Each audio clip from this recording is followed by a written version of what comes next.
You're listening to Ayahuasca Podcast.com. Psychedelics relax the mind in a certain way, make it more plastic and flexible, that then allow that data to actually update the core beliefs. And so people can change from that place, because I'm imagining like these cables, there's this wire in the brain and a wire in the heart, and they never connect, and psychedelics, clears the path, and they're allowed to connect. And I've heard clients say, for the first time, I actually felt the truth of the things I was trying to believe.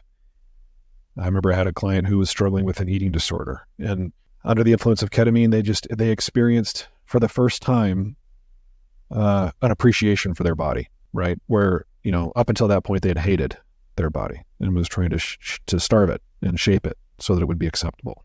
And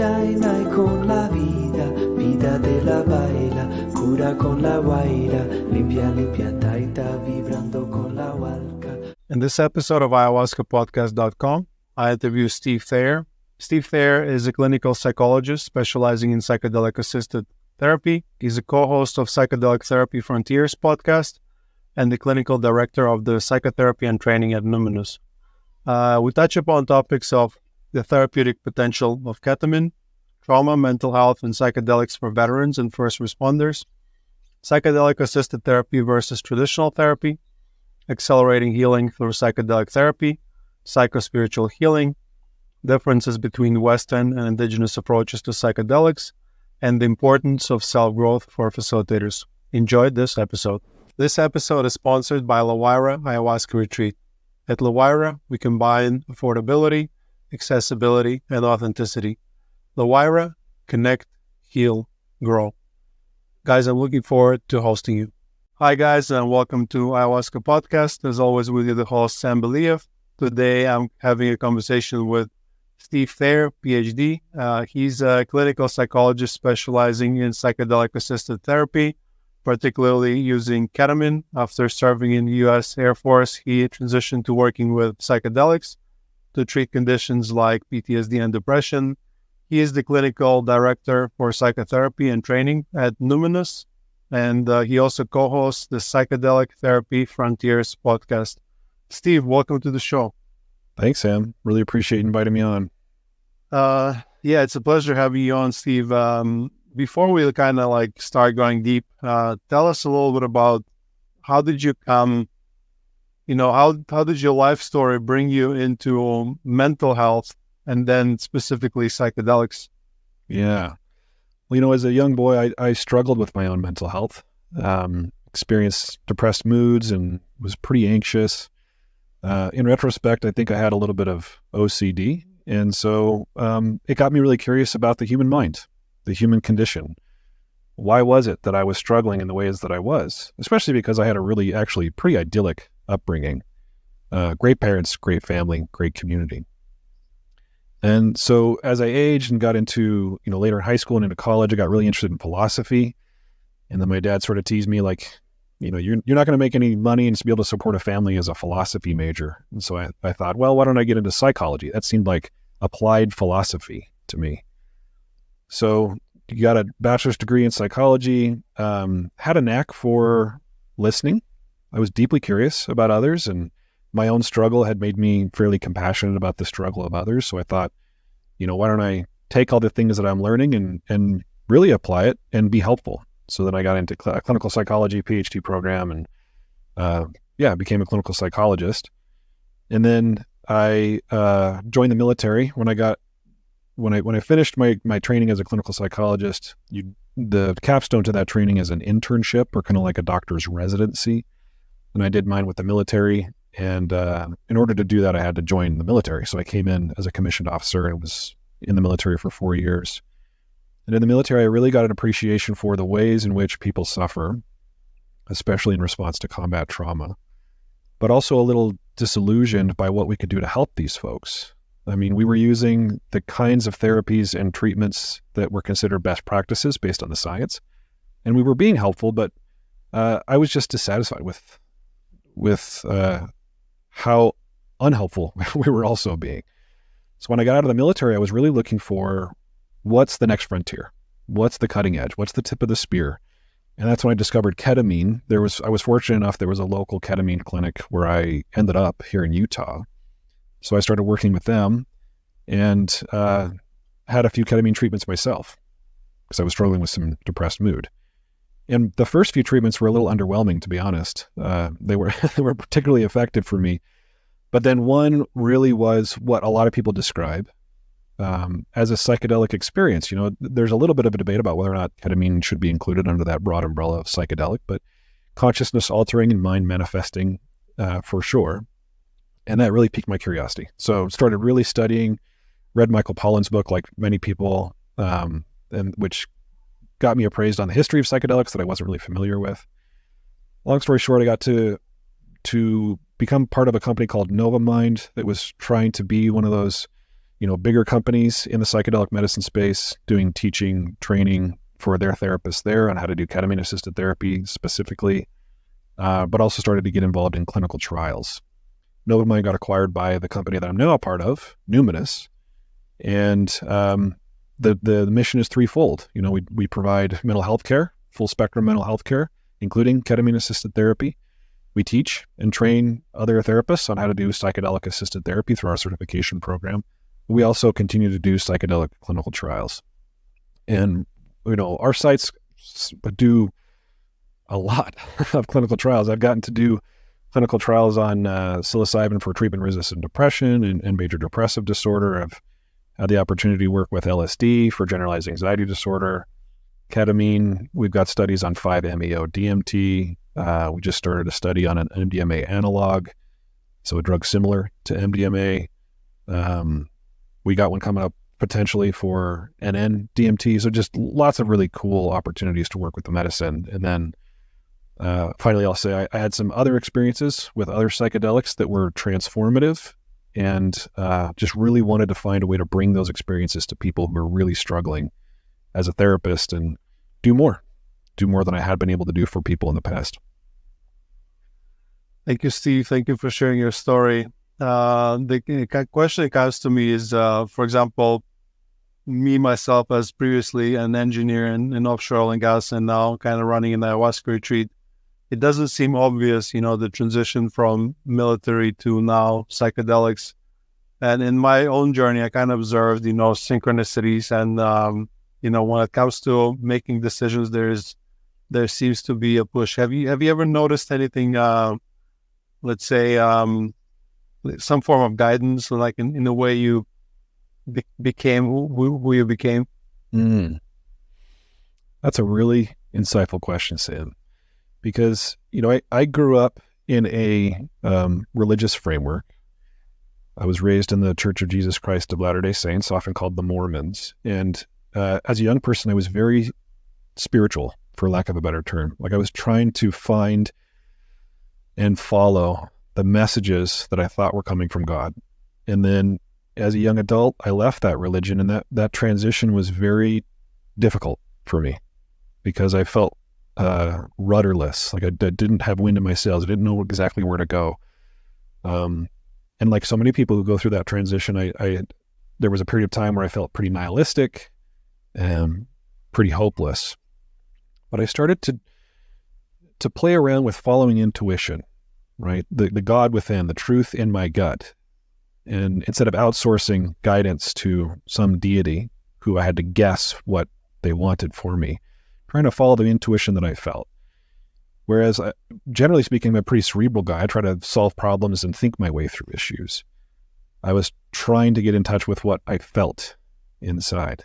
And that feeling was never more potent or clear than when I was using a psychedelic medicine.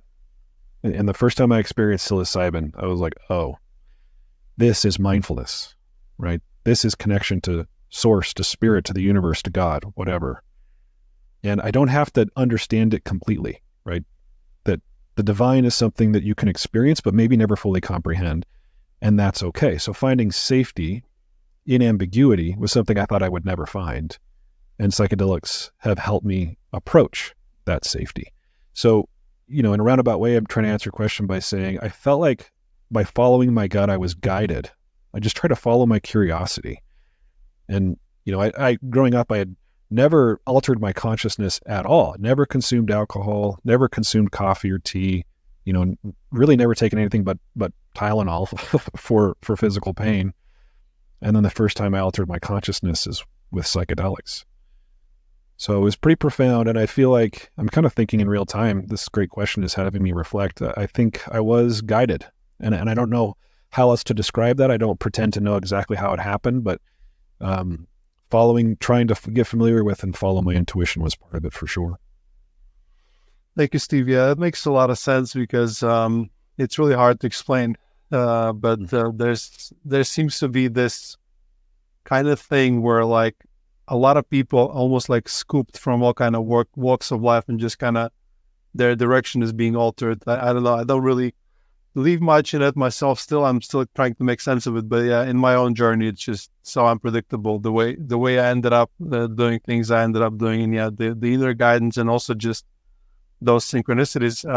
You mentioned that you were part of Mormon Church, and it's like what I've been noticing, and we get a lot of people from U.S., but specifically quite a big representation people from Utah, and there's a lot of that sort of religious trauma, I guess, and just people really seeking that. So I don't know if Utah seems to be a very special place, and now also for psychedelics. I don't know if you can say anything about that, but just out of curiosity. Mm-hmm. Yeah, I think, I think this is true of a lot of so-called high-demand religions, but I'll speak from like an LDS or Mormon perspective specifically, that when you're a part of that church and you believe in that doctrine, you're sort of all in. And Mormonism has very mystical origin. And so there's a tolerance for the mystical. And when people struggle with their faith, or maybe even leave that faith, it creates a big hole. And they're looking for reconnection to God, to that sense of mysticism, to the idea that there's something bigger, that there's something eternal about us. And so I think I can't pretend to be able to explain it all, but I think there's an appetite for connection and a tolerance, as I said, for the mystical that makes people in Utah, maybe in particular, or people who are struggling with their Mormon faith, sort of ready for a psychedelic experience. So, and because the demographics of belief are changing worldwide, particularly in the U.S., and the Mormon people, Mormon folks are no exception to that as we become more secular as a society, we're looking for ways to connect and find meaning. And the psychedelic experience is a very powerful way to do that for many people. I do have some concerns that people will sort of leave one dogma for another.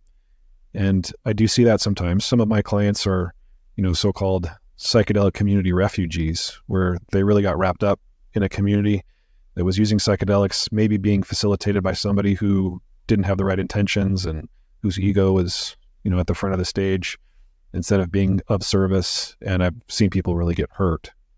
But I've also seen people do a lot of healing. Yeah, it's an interesting one. As a sort of leader of a community myself, and inadvertently so, I am very conscious of that. I think there is a very thin line between, let's say, an ayahuasca retreat or a cult, because people are so suggestible in their open state. So I think you have to be really careful with what you say and how you say it, because I've had some facilitators that were kind of attracting too much attention to themselves, and they can easily make your psychedelic experience be about them. So it's and yeah, there's definitely a lot of like true spirituality that can come from psychedelics. As in, like, I definitely didn't believe in anything before I ever started working with ayahuasca, and now I kind of I'm pretty sure there is God, whatever you want to call it. Let's go back to before you started working with psychedelics and you were working as a therapist and in the military. We get lots of first responders, and it's almost unfair, people that know, like, society knows that they're the people that deal with a lot of stress, but at the same time, they're not allowed to, they're not allowed to work with psychedelics. Sometimes they're not even allowed to say that they're struggling mentally, because then it can affect their job. Like, what do you think about that? And now, after working with psychedelics, what do you think? Would it be helpful maybe for first responders or military specifically? I think it could potentially be helpful. We interviewed a gentleman, Michael Higgs, on our podcast, who, military veteran himself, brings military veterans for, I think it was 5-MeO and Iboga ceremonies. There's plenty of Heroic Hearts Project. There's a lot of communities who are trying to get veterans access to these powerful healing modalities. I remember being in the military and being very frustrated by all the barriers between a service member and help. I was working at a military base where there were a lot of folks who had sort of high security clearances, very sensitive jobs, and so they were under a lot of attention and scrutiny for anything that could potentially jeopardize their ability to do their job. So as a therapist, that meant when they came to see me, I had to write a letter to their commander detailing what might be a disqualifying condition for their job. So they didn't have a lot of privacy. I mean, imagine just going to your random therapist and they're like, yeah, tell me everything about you, but if there's anything concerning, I'm going to write a letter to your boss. Like, hell no, I'm not going to talk to you. So that prevented people from showing up at all, or if they did show up, from being completely honest, which really, as you can imagine, put a damper on the therapeutic process. And so that was active duty, right? But I still, to your point, I still think there is a bit of a stigma on our protectors and helpers being vulnerable and needing help, right? We rely on these folks to protect us and to help us when we're in need. So sometimes it might make us a little uncomfortable, the idea that they need help. I think that is changing though, Sam. I think people are recognizing that first responders, especially after the COVID-19 pandemic and the trauma that we all experienced, but first responders, physicians, nurses certainly experienced, that these people need a special kind of help. So it's tragic to me, and I think more than tragic, it's an injustice, that those people who serve our country and are wounded in that service, psychologically and physically, have to leave our country to get access to medicine that can be potentially really helpful because it's not legal here. And that just makes me mad and sad. Yeah, that really kind of sucks. For example, we have had people like, obviously I'm not going to name any names, but like head of surgery departments of big hospitals in the US that come over here because they're like at the whim, literally suicidal, and nothing else can help. They cannot complain because then they're going to lose their job. So they come to South America seeking ayahuasca help. And especially like a lot of doctors that cannot seem to find healing in their own medical system, which hopefully people like you are catering to, because you're gonna, give more options to the therapist to work with. Because a lot of times I think with just therapy alone, when it does not involve any psychedelics, there seems to be, the progress is too slow. So maybe you can, as an expert, talk to us a little bit about just therapy versus psychedelic-assisted psychotherapy. Mm. Yeah, I should say that therapy is helpful. Like, it's helpful for a lot of people. Regular old therapy, right? And by that I mean not medicine-assisted. So it's not that the tools we have are completely ineffective. Like I was saying earlier, I'm just not satisfied. And most of the people who have sought mental health care, well, a lot of the people, I should say, would likely agree, especially for these conditions that are so-called treatment resistant, right? Like chronic PTSD or certain forms of depression or obsessive compulsive disorder, bipolar disorder, like these things that are so disruptive and that we don't have good data to suggest that our treatments are very effective or as effective as they could be. So, most of the work that I do is still not medicine-assisted therapy, part of that just being because legally the only medicine I have access to in my clinic is ketamine. But regular therapy can still be very helpful. But one of the things I'm passionate about with respect to psychedelic-assisted therapy, and it's why I pivoted my career to psychedelic therapy research and application, is how how psychedelics and psychedelic-assisted therapy can accelerate the therapeutic process, or I should say, grant access to healing to people who have tried all the things and haven't been able to heal.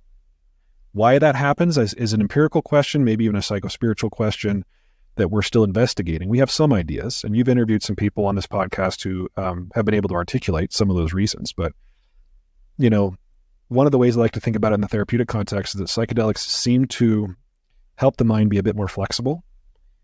And if you think of mental illness or mental health, problems on this spectrum of flexibility, a lot of what makes us sick is an inflexibility of thought and feeling.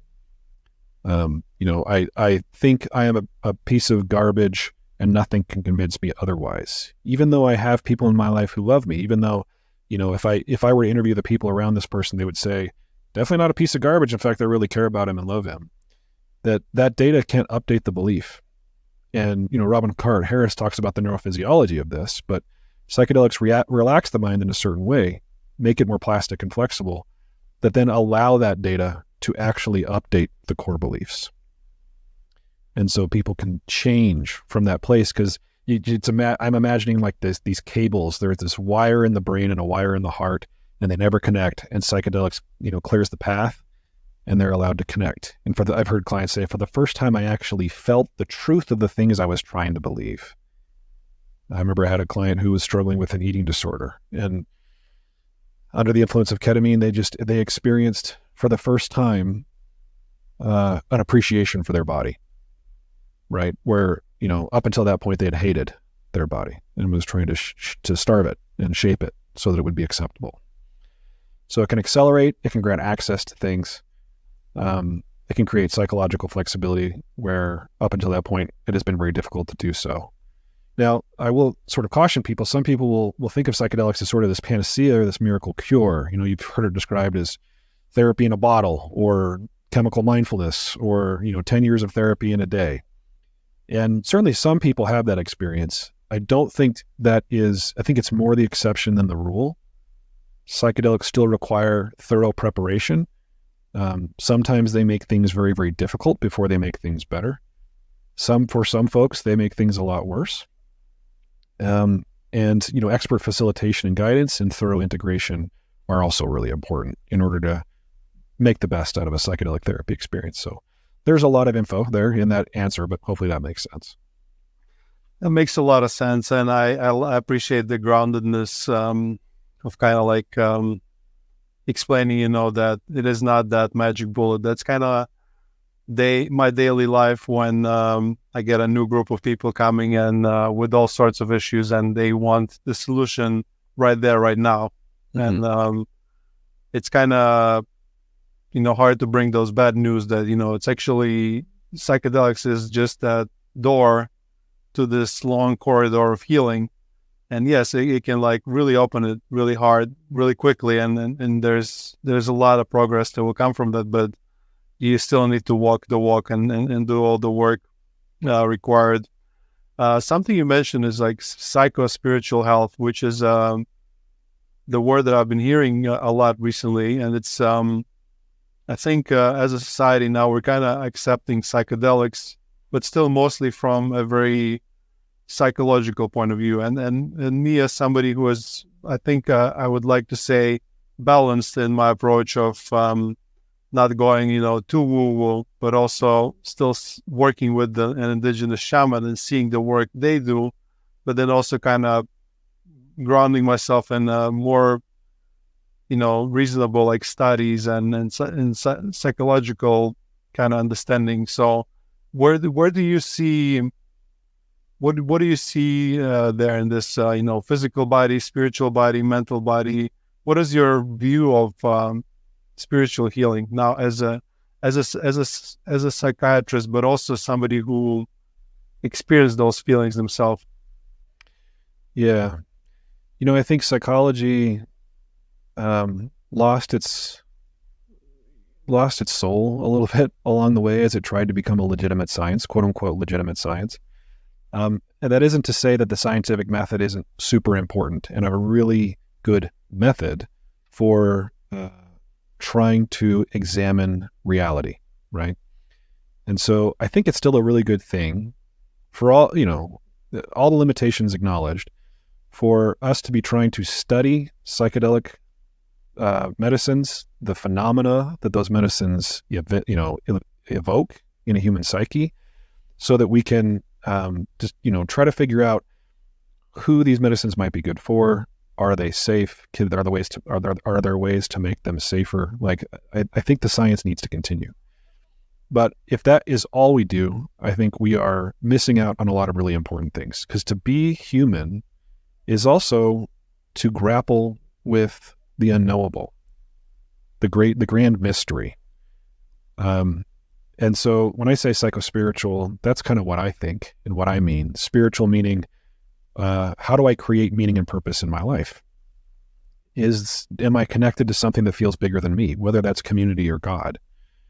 And those of us that have used psychedelics, especially in a group setting like an ayahuasca ceremony, know that it can evoke this feeling of communitas, this connection with other people on a deep soul level, and not just the people in the room, but sometimes the people of your species, your ancestors, the human family. And so if we say that's all woo-woo, I think we're throwing out something that could be really, really important for our mental health, but also spiritual health. Also, when I think about where psychedelics came from, the people that have been using psychedelic medicines for hundreds, if not thousands of years, are not people who were testing them in a laboratory, right? In a modern Western laboratory. They were folks that were using them for a variety of reasons. And through tradition and experience, they developed what I would call psychospiritual technology. And that technology might be egros. That technology might be the combination of a plant and a vine, right? That technology might be what you do when somebody is purging or trying not to purge. It might be a drum. It might be certain settings in the wilderness. So, and I call those technologies because, maybe we didn't arrive at them through the laboratory type scientific method, but there's something true about those techniques. There's something important and informed and insightful about those strategies that if we just throw them out as, that's, what the people did in indigenous tribes and we have better access to information now, then we're really throwing out something very, very important. So I think the modern Western world, as it's, trying to push psychedelic medicines through, like, for instance, an FDA medical pipeline, we need to learn from those ancient technologies. And I think there's room, I hope there's room for all of us to do these things in our own ways so that we can increase access to healing states. But yeah, those are some of the things I think of, because I think about I've, had the privilege to be in ayahuasca circles before, and I love how different they are than my ketamine therapy treatment in a sterile, basically hospital room that I had. And I think there's wonderful things to be gained from both contexts. And I would hate to throw one out. Yeah, I think grounding ourselves in tradition can be really helpful, because it's kind of like if psychedelic experience is like a tree, the tradition is like the roots, which help holds it together. And I think, maybe like part of what happened in 60s where the mini psychedelic wave kind of went wrong is because they were trying to like rediscover it. And I think it's a mistake, like people in the West are doing, where it's like kind of like when the colonization was happening, is like we're discovering this new land and but there were people already living there, right? So it's kind of like accepting that there is an existing tradition, like instead of like rediscovering the bicycle, maybe getting something from it. And a lot of people I interviewed, there's a lot of good, there are some good bridges in between those two, traditional and therapeutical world.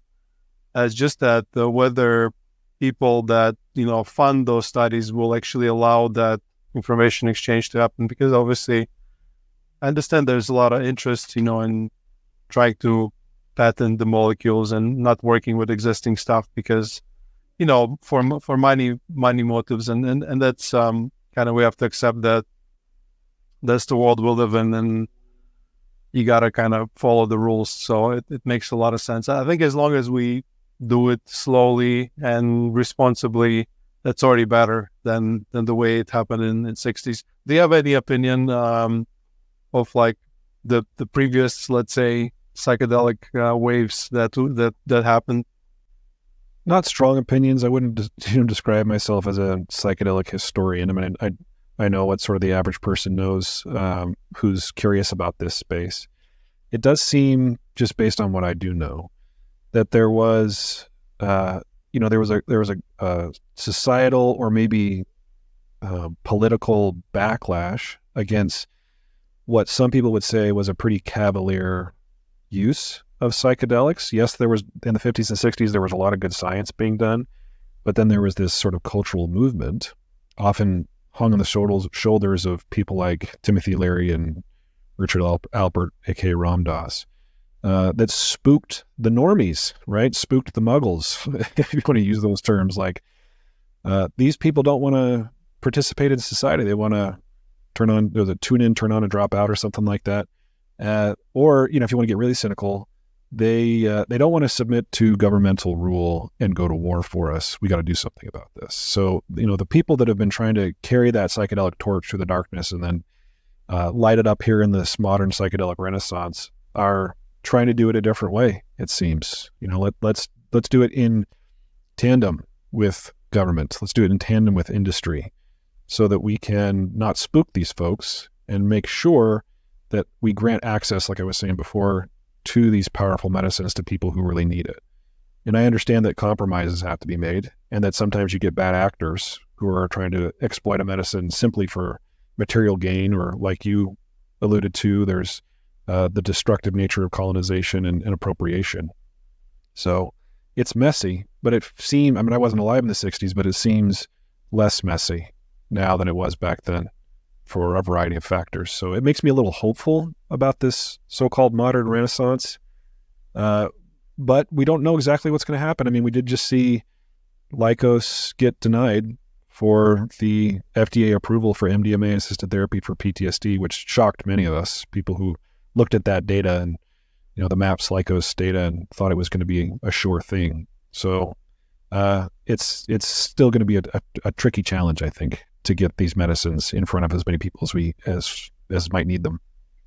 When you talk about, societal change and how if we do it too quick or maybe too rushed, I mean, that's my opinion as somebody who kind of grew up I was born in USSR, so my first 3 years were in USSR. I don't remember much, but as I was growing up in now country of Latvia, which is part of European Union, so it kind of changed from one union to another. But it's pretty crazy to see what can happen when changes happen too quickly. Like, they went from communism to capitalism. There was a lot of chaos. Nobody kind of understood what happens, and it resulted in a lot of turmoil. So somebody who lives now in this, you could say, community that has to do with psychedelics. Like, what we're trying to do is get people to come over, drink ayahuasca, but still keep working. We have a co-working space. We have good internet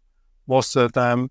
And we want people to use that psychedelic-inspired creativity to do stuff, to change the world, but gradually, because you wouldn't want to go from all of a sudden everyone drinking ayahuasca at the same time and like society collapsing, because we still all need there's this good example that just to make a pencil, you need like 300 different elements, and the society is really valuable. So I wish that we go through the change, but it has to be done gradually. So don't tune in and drop out immediately, do it gradually. So hopefully, maybe, I don't know, 100 years from now, we'll be able to find another way to live where maybe we hurt ecology less and we're more loving. Maybe there's less wars, but it got to be done slowly. Which kind of brings me to, you mentioned that you're a big fan of philosophy growing up. So, and philosophy, obviously, a lot of it comes from Greece. And they were also drinking psychedelics. I had an episode recently with the lady who, she was coming live from Greece.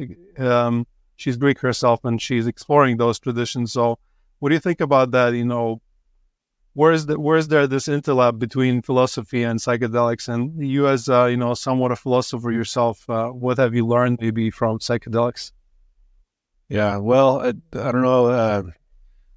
I call myself much of a philosopher, but I do study a lot and think a lot about the human condition and what it means to be a person and how to make meaning out of life. I think, I've read some of the theories about the role that psychedelics have played in ancient traditions, including Grecian traditions, like the Eleusinian mysteries. It's fun for me to think that, there was this ritual that some of the greatest thinkers that the West has ever seen participated in, and that it helped them, come up with some of their ideas and their theories. And this idea that in order to find oneself, one has to lose oneself, I think plays well with those of us that have had psychedelic experiences, that to really know what it means to be human, that maybe we need to experience the loss of what that feels like, the so-called ego death, to die the little death so that we can return and live with greater hope, or something like that.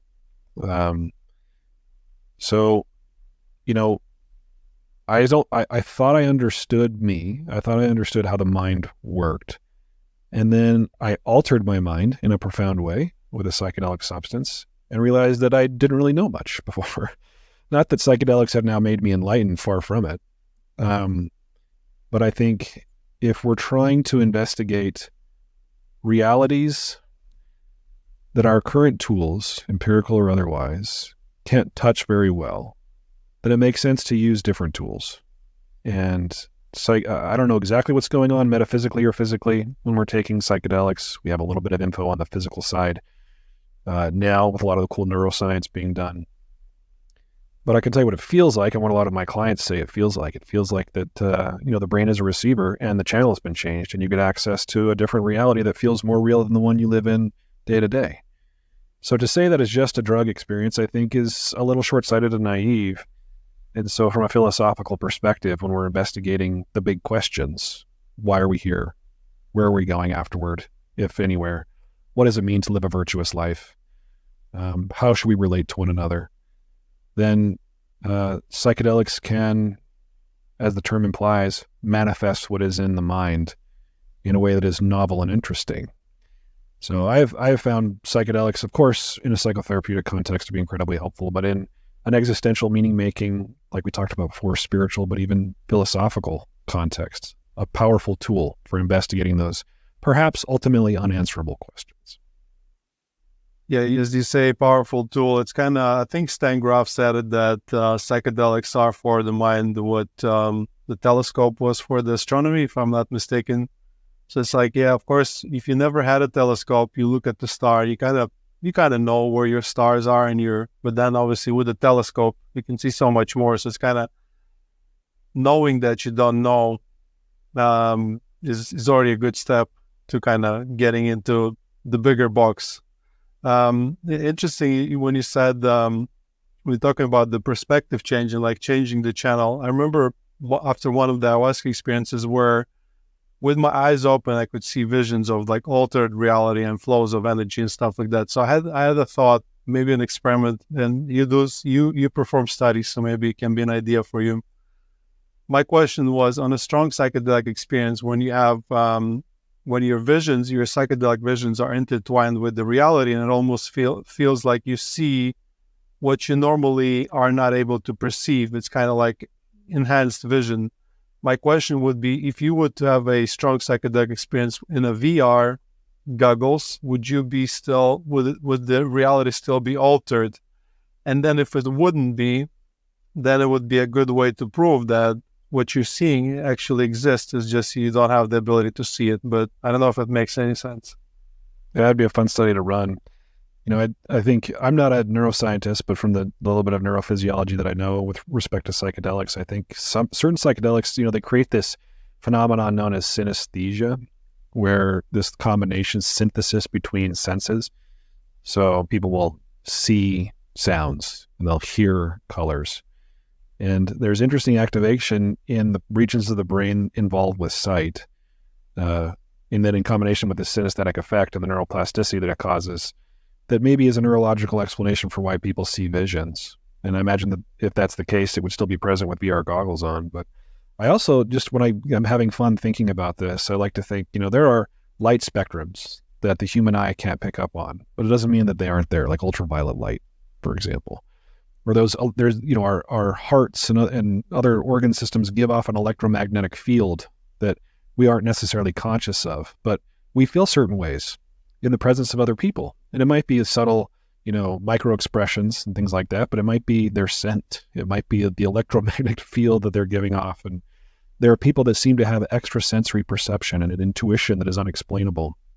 And maybe this is all explained by cognitive biases and limitations of our minds to grasp reality. But again, as a person who's a PhD social scientist, I have a love and a fidelity to the scientific method, but also I'm leaving a ton of room for the unexplainable, right? There's still so much about reality that we don't understand. And maybe psychedelics as a channel changer give us access to certain, I don't know, I was about to say quantum field. I don't want to piss off the physicists, but like certain realities that our normal thinking don't have access to. So that's about as woo as I get, Sam. Just me sort of having reverence for the mystery. Well, woo or not, and you mentioned the word quantum. Even in the physics itself, the deeper we go into the physics, the more it starts to sound like woo. There's the electron is here, but it's also here. Like, what do you mean? And all those newer kind of experiments that they're doing. It's kind of like we're almost going full circle where science is connecting with spirituality again. And then especially it has to happen in the psychological field because, what is our conscious? Where is it coming from? Quantum computers and all that stuff. So I have no answers for that. I have just curiosity, and hopefully one day somebody will come on this podcast and explain to me, exactly what happens. And you mentioned synesthesia. It's a really real thing. One of my first ayahuasca experiences, I could see music. It almost looked like, those old Windows media players. I don't know if you're a Mac guy, but like equalizer dancing. Like I could see that with my eyes closed together with the music. But interestingly enough, I could also see where the shaman was anytime in the ceremonies, like this blob of light with my eyes closed. And I don't know, maybe it's my mind, maybe whatever, but anytime I would open my eyes to check, it was pretty accurate. So that's another thing we could maybe run a study on. Let's speaking about like podcasts and guests. I know you also have a podcast yourself. So why did you start a podcast? Yeah, we've been doing Psychedelic Therapy Frontiers for around 3 years now, almost 170 episodes. We started it, my co-host and I, Dr. Reed Robison, started it because we both have a passion for education, for free access to good information. And we recognized that there were a few really good podcasts in the psychedelic space at the time when we started. We just wanted to add our voice and have an excuse to talk to cool people in this industry and to do a deep dive on topics that were interesting to us, and then potentially share that with people who might find it interesting. I myself have benefited a lot from podcasts, been listening to podcasts for many, many years. They have been a source of continuing education and exploration and connection with other people interested in similar things for me. And so I kind of wanted to pay that forward. Also, as a therapist, I help one person at a time, generally, unless I'm facilitating a group, where I get to go really deep. And I really love that. I love depth. I love vulnerability. I love the safety that can be created with vulnerability and the growth that comes out of that. But I also wanted to sort of, I guess, cast the net a little bit wider and help as many people as I could from an educational perspective. Both my parents were educators, and so I love to teach and I love to share. So those were some of the primary motivations for starting a podcast. It was also just kind of an experiment. Reed and I both, like I said, have really enjoyed podcasts and had thought for many years about starting one, just didn't know what to talk about.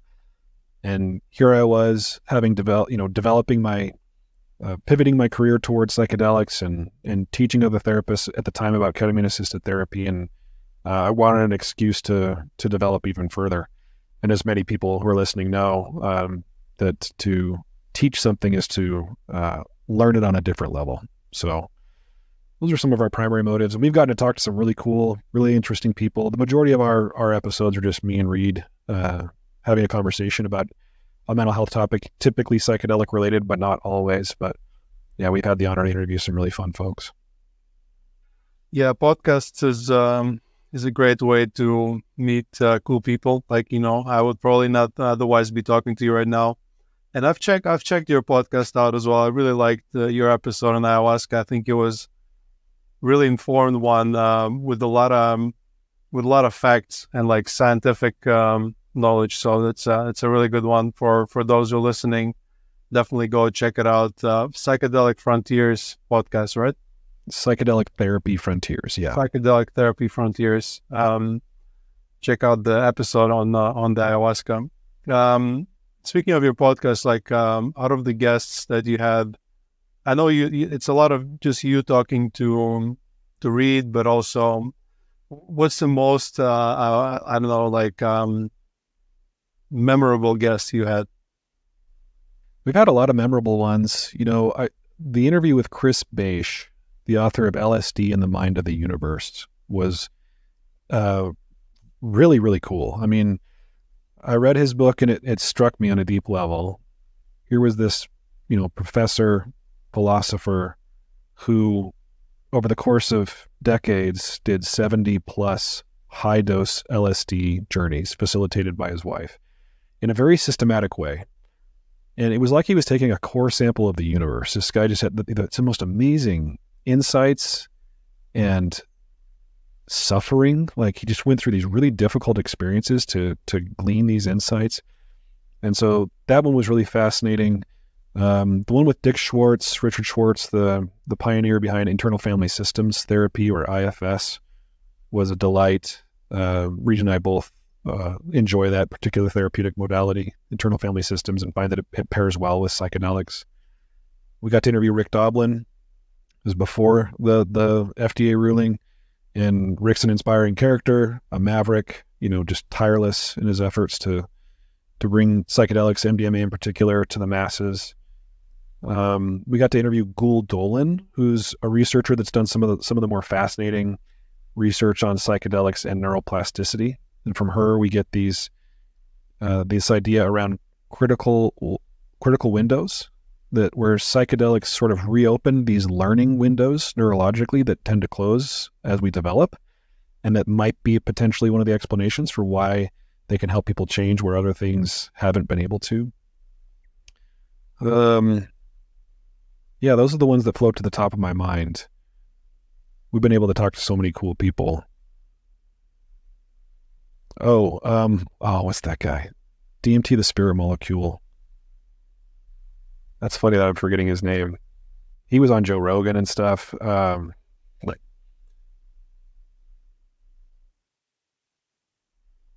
don't have an assistant like Joe Rogan does. It's like, bring Jimmy. Yeah. I just found. I was just Googling it as well. Rick Strassman. You got lots of cool guests. That's once again the benefit of running a podcast. And you yourself, obviously, as you interview people, you learn a lot, and in your work you also learn a lot. And I know you talk a lot about the importance of the self-growth for facilitators, for the therapists themselves. Can you talk a little bit about that with us? Yeah. If you choose to hold space for other people when they're altering their consciousness in this very vulnerable way, then you have a certain ethical responsibility to be able to hold that space in a safe and integrous way. So, in order to do that, I think one needs thorough training, but one also needs to make sure that they're taking good care of themselves. Because, you are part of the setting. We talk a lot in psychedelic therapy about set and setting, or the mindset and the setting in which you're doing the psychedelic medicine. And as a space holder or a facilitator or a guide or a therapist, you are a very important part of that setting. So if you're bringing, as one of my supervisors would say, your shit into the room, then that potentially can harm other people, or at least interfere with their process. So this isn't to say you need to be a perfected, enlightened being in order to do this work, but you should be relatively self-aware so that when something gets triggered in you, you can discern, is this my stuff? And do I just need to manage this so I can be here for this person? Or is this being elicited from me? And it might be good data that I can help this person with. Is it more about the things they elicit because of the way they move through the world, and less about my particular, demons, so to speak. In the therapy world, we call that this dance between transference and counter-transference. So is the client transferring onto us a dynamic that is alive in their life, maybe from their childhood, and that we can work with, and is a good opportunity to create change? Or is it counter-transference, meaning that we are transferring, something onto them from our lives? And if unacknowledged, that can be really damaging.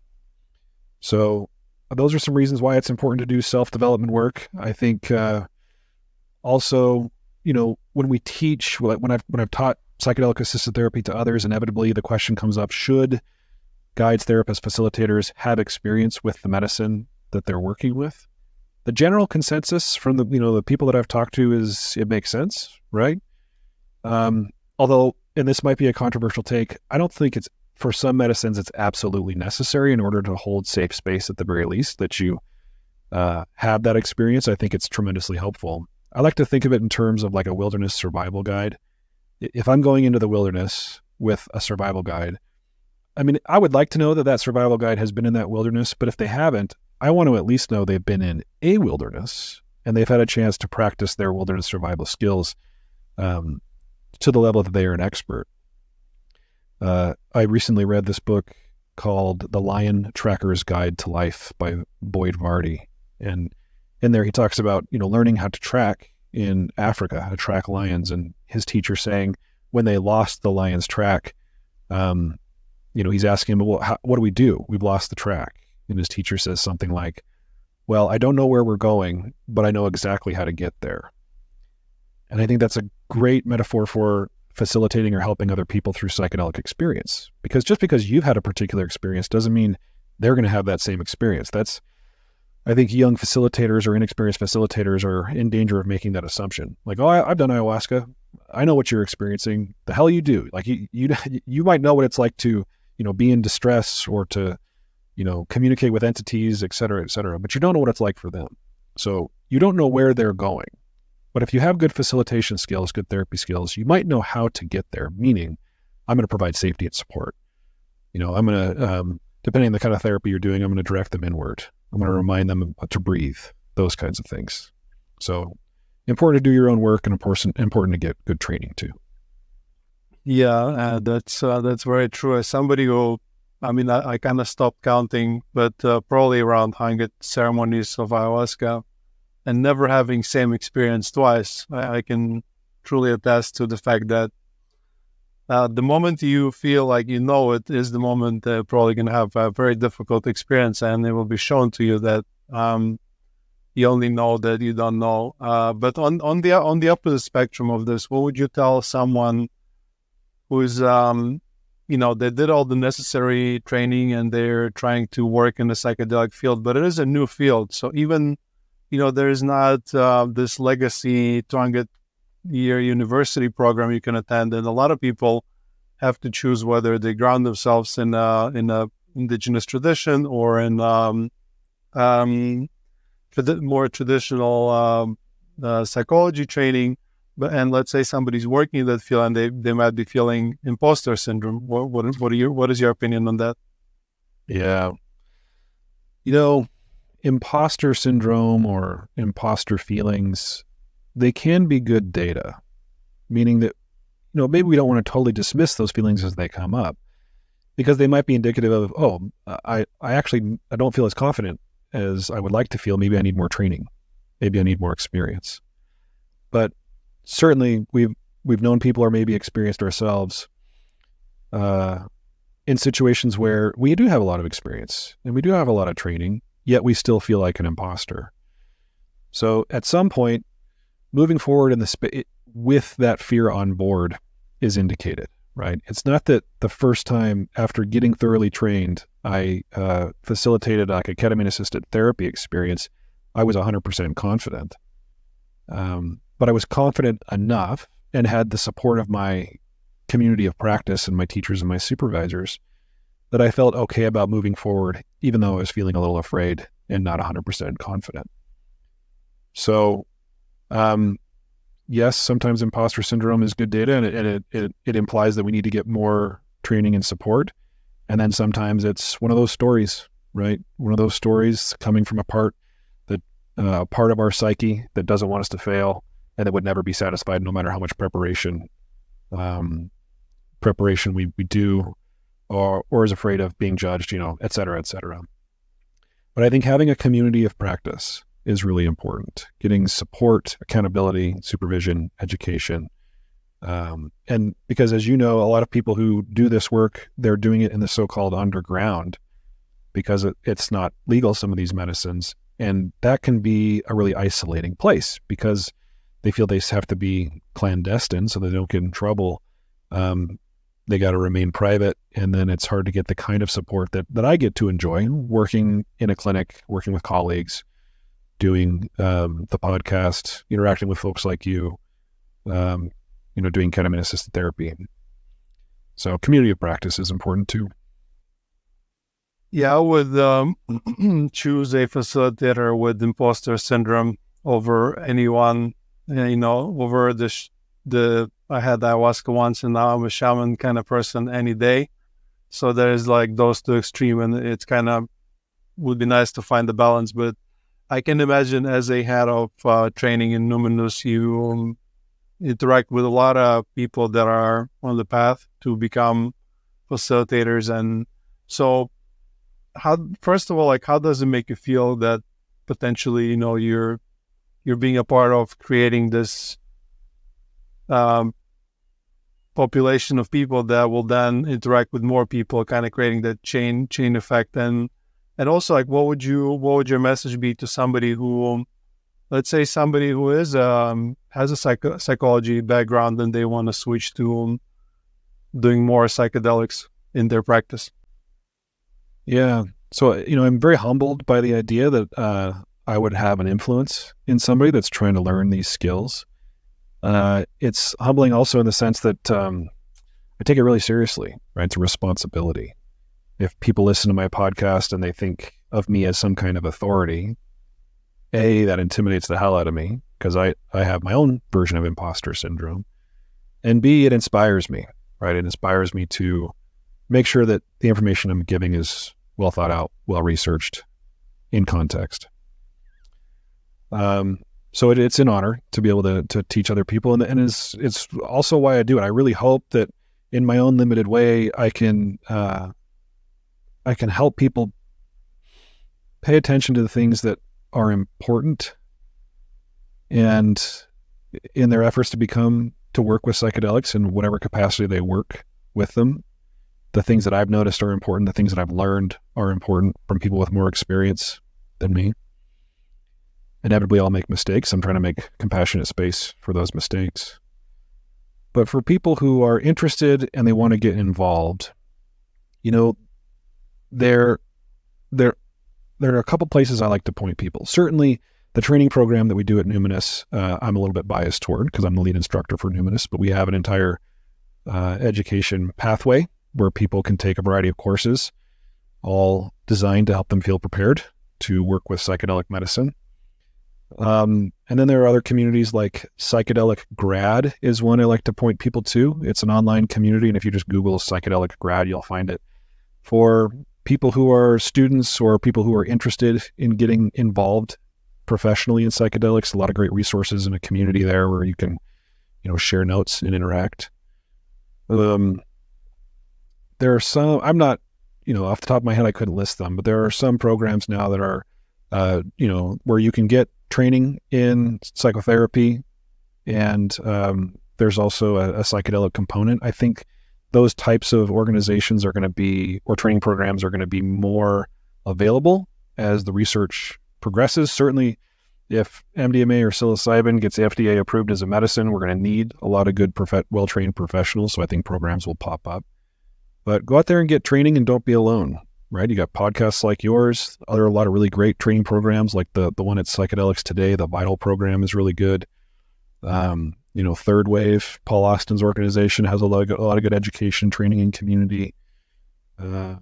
Just a lot of great education and training out there. So let your curiosity lead you and be insatiable. Get as much information as you can. Very good recommendations.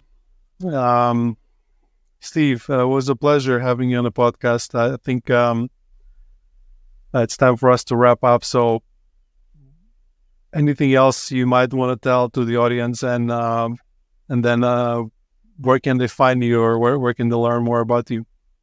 Yeah, Sam, I really appreciate the opportunity. Thank you for inviting me on. If people want to learn more about me, they can go to my website, Dr. Steve Thayer, Thayer, drstevethayer.com.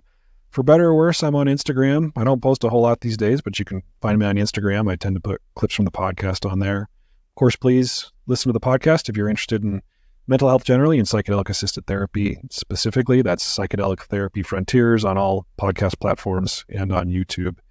And then, if you're interested in our clinical trial research or in our training, you can go to numinous.com/training for training, or /research for our clinical trial work. Thank you, Steve. Definitely, guys, check out Steve and the podcast. It's a lot of fun. It's a really good podcast. There's not many good psychedelic related podcasts, and yours is definitely one of them. And you've been listening to Ayahuasca Podcast. As always, with your host, Sam Believ, and I hope you enjoyed this episode. If you'd like to support us and psychedelic renaissance at large, please follow us and leave us a like wherever it is you're listening. Share this episode with someone who will benefit from this information. Nothing in this podcast is intended as medical advice, and it is for educational and entertainment purposes only. This episode is sponsored by La Huayra Ayahuasca Retreat. At La Huayra, we combine affordability, accessibility, and authenticity. La Huayra, connect, heal, grow. Guys, I'm looking forward to hosting you. Con la vida, vida de la baila, cura con la guaira, limpia, taita, viva.